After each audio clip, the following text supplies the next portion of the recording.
Hello, welcome back to my channel. তো তোমাদের সাথে আজকে একটা ছোট্ট একটা কথা বলার জন্য আজকে এই ভিডিওটা আমি করছি।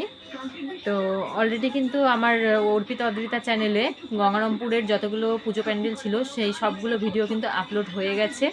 তো তোমরা যারা যারা এখন পর্যন্ত গঙ্গারামপুরের ঠাকুরগুলো দেখোনি কিংবা কোনো কারণে দেখতে যেতে পারোনি, বা যারা গঙ্গারামপুরের বাইরে থাকো, গঙ্গারামপুরে এসে তাদের পক্ষে ঠাকুর দেখা সম্ভব হয় না, তাদের জন্য কিন্তু আজকের এই ভিডিওটা।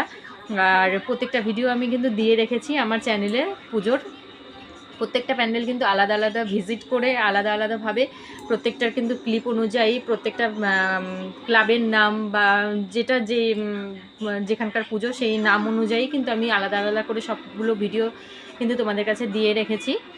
তো দেখো, আজকে টোটালি আমি মেসি হয়ে আছি। আজকে লক্ষ্মী পুজো ছিল, সকাল থেকে উপোস করে এই কিছুক্ষণ আগেই পুজো কমপ্লিট করে একটু প্রসাদ মুখে দিয়ে আমি ভাবলাম না, তোমাদের সাথে একটু কথাটা বলে রাখা ভালো।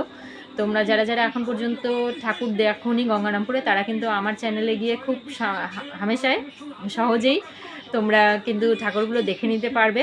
প্রত্যেকটা প্যান্ডেল, প্রত্যেকটা ঠাকুর কিন্তু খুব সহজেই দেখে নিতে পারবে। তো যারা যারা এখন পর্যন্ত দেখোনি গঙ্গারামপুরের ঠাকুর, তারা কিন্তু আমার চ্যানেলে গিয়ে ভিডিওগুলো দেখে কিন্তু ঠাকুর দেখে নিতে পারো। তো শুভ বিজয়া। অলরেডি আজকে কিন্তু লক্ষ্মী পুজো। তো আজকে আর আমার বেশি কিছু বলার নেই। আজকে অ্যাকচুয়ালি এনার্জিও পাচ্ছি না সত্যি কথা বলতে, কথা বলার। তো যাই হোক, আজকের ভিডিওটা আমি এখানেই শেষ করছি। দেখা হচ্ছে নেক্সট কোনো ভিডিওতে। আর হ্যাঁ, আরেকটা কথা, লক্ষ্মী পুজোর কিন্তু আমি কোনো ভিডিও, আমার বাড়ির যে লক্ষ্মী পুজো আমি করি সেটা কিন্তু আলাদা করে কোনো ভিডিও ক্লিপ আমি করিনি, তাই এই ভিডিও কিন্তু আমি শেয়ার করতে পারবো না তোমাদের সাথে, তার জন্য সরি। তো যাই হোক, দেখা হচ্ছে অন্য কোনো ভিডিওতে। তো চলো, আজকের মতো টাটা, বাই বাই, লাভ ইউ।